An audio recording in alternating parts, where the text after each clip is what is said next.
The great prima donnas of the early 19th century who sang roles such as Anna Bolena started not as sopranos, but as mezzos. Dame Joan Sutherland, too, began as a mezzo. When I met with her at the Knickerbocker in Chicago a few days ago, I asked her if she continues this tradition. By extension.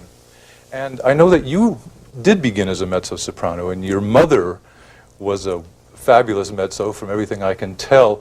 Do you see yourself as having built the voice in similar fashion? I don't really think that it was built that much. I think that the voice was always there. I think the actual physical equipment, the vocal cords, were capable of doing that. I didn't think they were, and because my mother was a mezzo-soprano, and because we had all that music in the house, and because she was terrified, I think, of doing any damage to the voice, because she did perceive that there was something a bit sort of special maybe there. She didn't want to extend the voice and do any damage before a certain age. She said that I shouldn't really work on the voice before I was 18, and I think she was right, because I think the proof of her guidance is there insofar as it's been a long time since I made my debut. Yes. I think it was also, granted the fact that Joan has a big voice, it was very wise and very fortunate that she began as a mezzo-soprano, because she started singing with the voice centered low. And I think this is very important when you are singing the bel canto repertoire, because if you have a voice which is centered high and is lighter, you can't produce the emotion that is required for these hefty roles. You started out with basically a core of a voice, and you went from there, but you had to be convinced. Oh, well, Richard had to convince me. I mean, the only way he convinced me was the fact that I have I don't have perfect pitch, I have relative pitch. And he would make me get away from the piano and really tricked me into accepting that I could sing the higher register notes, that I could sing in a higher tessitura. I had been working up to it by singing, I guess, some of the Handel pieces had taken the voice into a tessitura that sat high, and some of the Mozart sits in a high area. But I never really essayed to sing the straight-out so-called coloratura roles. I didn't think of myself singing sort of high E's and F's, although I actually have sung an F sharp, haven't I? In public? Never in public. Well, she's sung high F's in public many times, but the F sharp she's talking about was very much a private affair. She got in a very wild rage with me one day because she was quite sure that I was ruining her voice by putting it up there, and she shrieked an F sharp to prove that she couldn't. Only she could. So that was the end of me. You know, we throw around this term bel canto, and we've been doing it for decades and decades, and essentially it means beautiful singing. But That's what it is. But don't you feel, though, that it means having at your command, at your disposal, everything imaginable and everything possible in the vocal artillery? Yes, it does. You know, and in a way you've worked, I mean, you've spent a lifetime developing that artillery, so to speak, so that it's all possible. But you know, the older I become, the more I think that bel canto is not only beautiful singing. I think that's the basis of bel canto. But I think a singer that shows that all they think about is beautiful singing brings about the death of bel canto, because all the bel canto has to be very dramatic and has to be very alive. And this is more than singing vocalies. So it's phrasing. It's creating living characters. Living characters who sing gloriously. That's bel canto. But don't you think it comes through phrasing and coloration and dramatic effects? All part of it, and a supreme technique, which should never be, the public shouldn't be aware of a singer placing notes or showing how difficult a thing is. In fact, it should seem fairly easy. Yeah. In fact, a lot of people say when Joan sings that it looks so easy. Well, it's not. But that's the trick. That's the mirage. To make it seem easy. It should seem easy. Well, it's interesting, on a recent documentary about Sir Laurence Olivier, he said that acting is technique, and that technique should be the prime consideration of any actor, because it then gives that actor versatility. This is true, but the technique must not be shown to the public. Yes. And I'm sure he didn't let the technique show. No, but he was accused sometimes. By the critics of letting that technique show and come across as his first consideration. And that was one of the things that critics But had him I think in for. his great roles, he didn't show the technique. And in sometimes, I think that in some of your critiques, they've said, well, you know, she's a technical marvel, but, and then there were all the yes buts, and maybe there are not enough words, there's not enough theater, or whatever, in past times. Well, No, you but can't please everybody. maybe at times she did show the technique too much. But the technique must be there. But in a way, that's the beginning of it all, because you can't go out on raw emotion and perform basic. Absolutely not. You'd It's be the, voiceless it's by the the end of the public that first have to act. feel the emotion. The public must be absolutely destroyed by emotion, but not the singer on stage, because how can they possibly control all the time? Because singing is control, very much. They have to control the throat, they have to control the diaphragm, they have to control the breath. They must only control the mind. And if you have to control your own mind in order to control the public's mind. Well, that's why I guess we've seen a number of people fall by the wayside, and the fact that the whole battery of things hasn't been in order, and you have kept yours in order. Not only in order, but I just think it I've gets tried. better and I better. wouldn't say that it's always in order. I mean, some nights one is capable of doing much more than one is on others, and it has always been thus.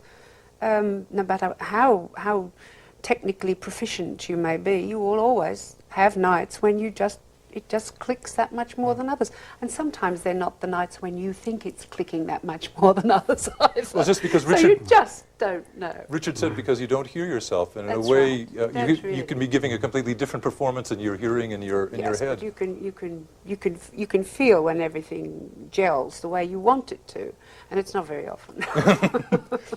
Dame Joan, it's no secret that you've been singing in the public eye since the early 1950s. How do you account for these many, many wonderful years on the stage, and also maintaining such a high level along the way? I think I've been fairly disciplined. I've set myself certain restrictions. We never sort of travelled backwards and forwards on a jet from one place to another too fast. I mean, if you had a concert tour, you had a concert tour, and you did the rounds. But if I've been recording, I've mostly just been recording. I haven't been singing an opera, say, in London at the same time. I have colleagues who come to recording sessions flying in from other cities, and I find I never could do it. I became disoriented. I wasn't quite sure where I was, and I wasn't quite sure what opera I was singing, and one had a sort of a detached feeling up there, and I didn't like it, so I never really tried to do more than one thing on the whole at a time.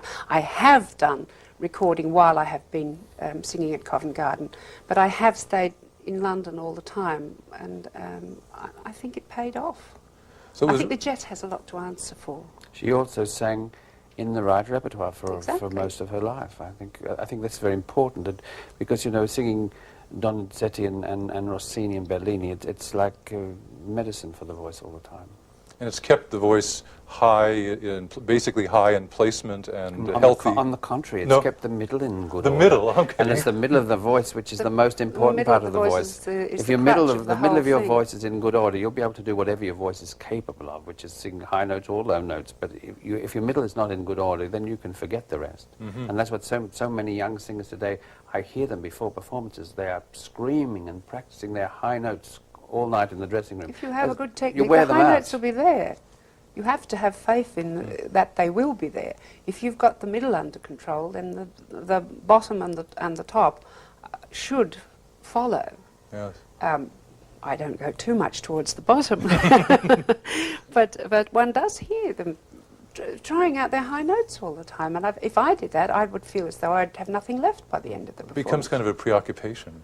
It's a certain listening to the high. nervosity. It's a certain People are sort worried of, they won't be there, but, you know, but you have to either be they're sure that there they or are they're not. there. It's the old story of Björling saying, you know, that he didn't warm up, that if he was well, he didn't need to, and if he wasn't well, it wasn't going to do any good anyway. So, I'm a bit like that myself. I do a few phrases, but no excessive warming up at all. I sing the sort of roles that give me plenty of exercise on the voice anyway.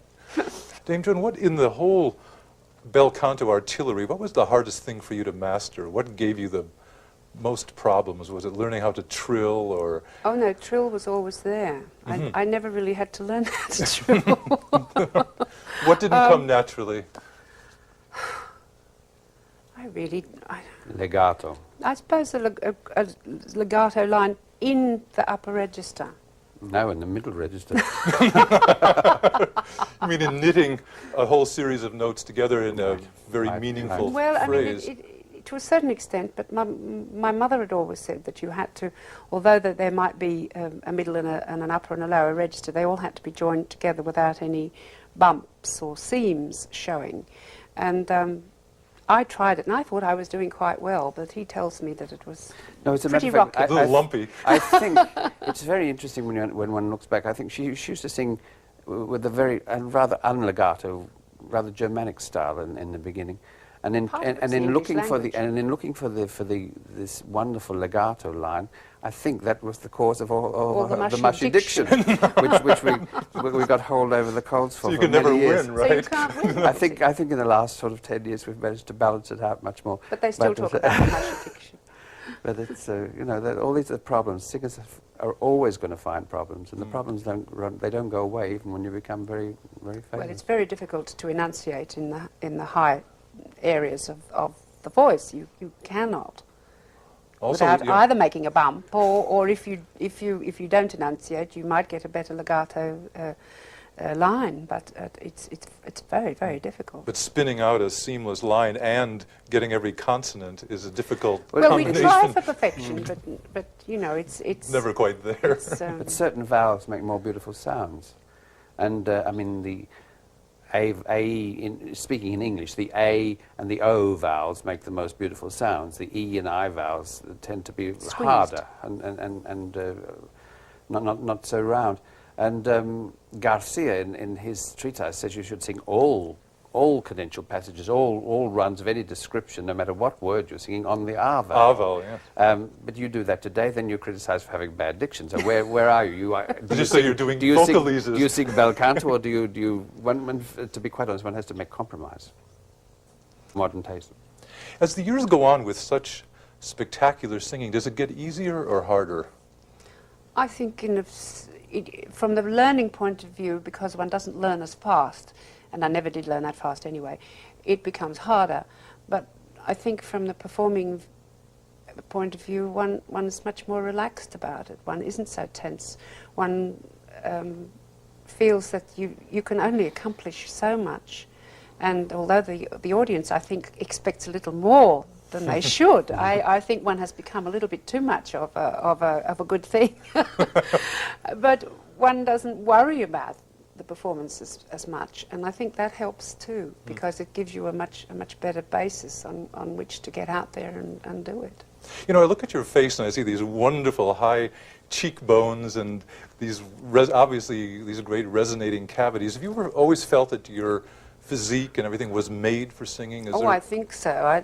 I think it's a hand-me-down from my mother and the Scots ancestry to a certain extent.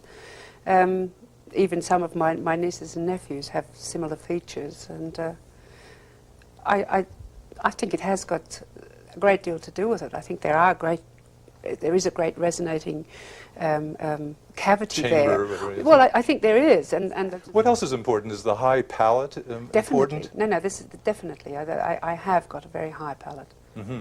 and And what about rather big mouth. the big mouth Oh, definitely. I have a marvellous chest cavity as well too. and the diaphragm But, for good, support? Good diaphragmatic support, and there we are. Let's get on to singing to you. You know, it seems that from what you've said and what I've read, that you started out with a tremendous gift of nature, and that was what you had in the two little it was there. chords. It was there. But that everything else took tremendous application and tremendous diligence, and that you really didn't take anything for granted, or maybe you couldn't take anything for granted. Well, I certainly wasn't allowed to take anything for granted once I met and married him. There was no sort of backsliding permitted. I mean, he kept the standard Oh up. yes. And you know, I think with singers, they're in the unfortunate position of not being able to hear themselves as the public hears them. I mean, no singer hears what they do. This I mean, is true. today they tend to trust a little bit to tape recorders and things like that, but even that gives them a very false impression of what they sound like, and it gives them a false impression very often of the size of their voice. Yes. You know, and I think every singer needs somebody to just listen, because faults creep in all the time. It doesn't matter who the singer is. I mean, there's no singer in this world is or ever has been perfect. In fact, it's very amusing when young singers come along and sing to one for auditions. You know, you frequently can spot exactly who they've been copying, whose records, because they not only copy the virtues, they copy all the faults as well. So you've been, among other things, a monitor along the... very I suppose definitely. so, yeah. Very definitely. in hearing what's happening with the voice. And have you been able to see a great deal of change in Dame Joan's voice over these years? Oh, I think it's become much warmer, much more thicker and bigger voice as she got older, and I think the voice contains much more emotion now than it used to. I find it to me it's a more interesting voice because it has many more facets now. Maybe it's because we just think that it it's can't go on forever, so we can try a few more desperate things. What drives you on? Just the fact that people keep offering interesting projects? Oh, and also perhaps the idea that one might get bored. I don't know. I don't see how I could vaguely get bored, because I have several interests, and I would like to have the feeling that I could pursue those without worrying about whether I caught a cold. Do you both feel a little bit of weight of responsibility at this point in time? I mean, in a way, you've created your own era. The post-Maria Callas period has certainly been the era of Joan Sutherland and the Donizetti, Bellini, Rossini repertory. And in some ways, the bel canto revival wanes and ebbs and comes and goes. But you are kind of the Parnassus of bel canto at this point, and you've created a heritage. Have you felt your position in history at all? I think the responsibility rests with people having paid out a heck of a lot of money to travel. Sometimes they travel from the other side of the United States or something and come to a performance, and they have not that much. They're paying for tickets out and fares out of their own income. I think the responsibility is to the public. I don't think either Richard or I have ever thought of ourselves as educators at all. I think people come to be entertained. More entertainers. And exactly. We don't like ourselves if they don't like us. We know. We hope that they enjoy the performance that they've paid for, and that's the responsibility. You seem very focused on what you want and what you're after, and you go and do it. Well, we're both very lucky to have been able to do it. and we're both very stubborn. Yes. What about that stubbornness when it comes to working together? Oh, well, someone has to give in. It's usually me.